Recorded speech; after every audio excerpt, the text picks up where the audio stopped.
What's up everybody, how you doing? It's going to be a busy few weeks in WWE with SmackDown moving to Fox, the draft and Hell in a Cell, which means a lot to cover. I'll probably release a video every week, but today we are going to talk about Hell in a Cell, and here is my predictions for the show.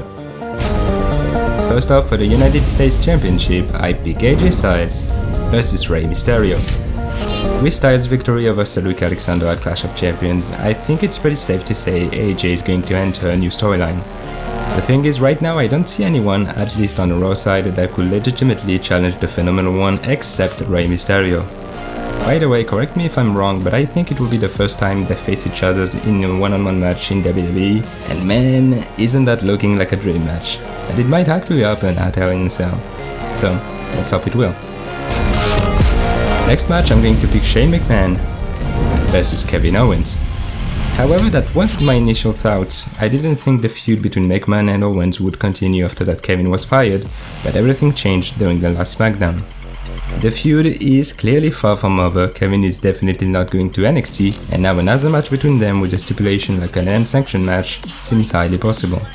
The thing is, this one could take place on the first SmackDown on Fox instead of Hell in a Cell, but hey, we'll see. Following that, I'm going to pick a 2-on-1 handicap match between the new Raw Tag Team Champions and Braun Strowman. I'm going to be honest, I definitely wasn't expecting Rowan and Ziggler to win the Tag Team Championship at Clash of Champions, but well, here we are, and I don't really know what's next. It looks like though that Braun isn't going to let them go away like that, and since the draft isn't far away, it feels like a little feud between all of them is a great way to kill time until they all move to something else. If this match happens, I don't think it's going to be for the titles, however, which seems logical. But first, the match needs to happen, which is far from sure. For the Cruiserweight Championship, it's going to be Drew Gulak versus Lio Rush. And I said it's going to be because the match is already official, at least, kind of. Lio Rush surprisingly returned to action on the last episode of NXT after a few months off WWE and won an opportunity at the Cruiserweight Championship with a victory over Oney Lorcan.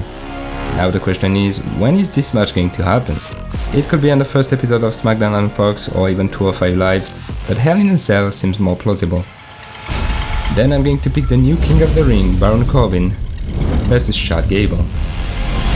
Love it or hate it, and I know a lot of people hate it, Baron Corbin won the 2019 King of the Ring tournament with a victory over Chad Gable in an amazing matchup. Personally, I think putting the crown on Corbin was the right choice, and I'm pretty sure it's going to be one hell of a heel king, and so far it's looking pretty good, probably because of Chad Gable.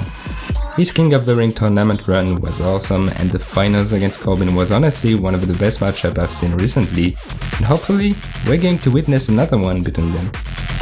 Following that, we got a tag team match with Luke Harper and Erick Rowan against Roman Reigns and Daniel Bryan. Like the Raw Tag Team Championship match, I wasn't expecting Rowan to take a victory over Reigns at Clash of Champions, but thanks to a returning Luke Harper, the feud continued. I like it though, especially with that merciless attitude from both Harper and Rowan, like we saw in the last episode of SmackDown Live, when they attacked Reigns and Bryan. And now that Harper joined the game, it feels pretty clear that Roman Reigns and Daniel Bryan are going to team up together to face them. I mean, the enemy of my enemy is my friend, right? We might see that at Hell in a Cell. For the Intercontinental Championship, I got Shinsuke Nakamura versus Ali. Finally, it seems like Ali's previously abandoned program with the Intercontinental Championship is back on track. He already beat Shinsuke not a long time ago and never had his shot at the IC title. But like we saw on SmackDown with Shinsuke and Sami Zayn beating him up for no particular reasons, Ali seems to be the next challenger for the Intercontinental Championship, which should produce one hell of a match. Then I'm going to choose Charlotte Flair and Becky Lynch versus Bayley and Sasha Banks inside the Hell in a Cell.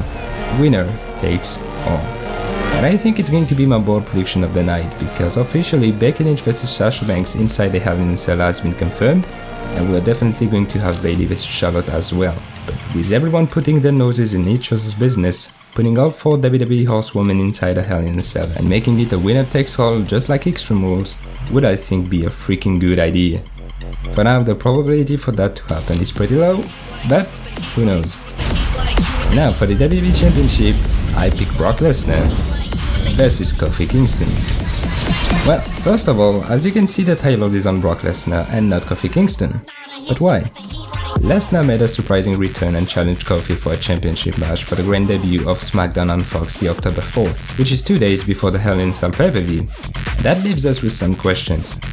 We first need to see who's going to win, and will the championship be defended 2 days later on pay-per-view?